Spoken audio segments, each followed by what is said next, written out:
Hello, আসসালামু আলাইকুম। কেমন আছেন সবাই? আশা করি সবাই অনেক ভালো আছেন। আলহামদুলিল্লাহ, আমিও ভালো আছি।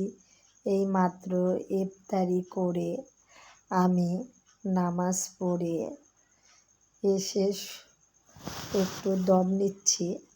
দেখেন, একটা পশু কতটা শান্ত আর কতটা মায়ায় পড়লে সে এসে এইরকম বুকের উপর ঘুমায়।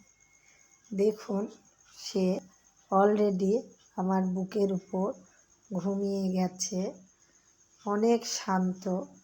মায়া জিনিসটা আসলেই অনেক ভয়ঙ্কর, অনেক দেখুন, এটা আমার বাসার পোষা বিড়াল। তাকে আমি শ্যাম্পু দিয়ে গোসল করে দিই প্রত্যেক সপ্তাহে দিনে 2-1 দিন পর পর, যাতে গায়ে নোংরা না হয়, ময়লা না হয়।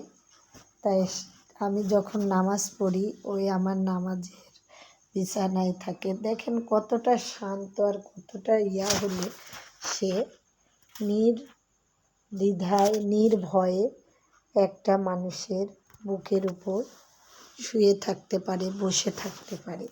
সবাই দোয়া করবেন আমার সোনাইয়ের জন্য, আমাদের জন্য, যাতে আমরা ভালো থাকি।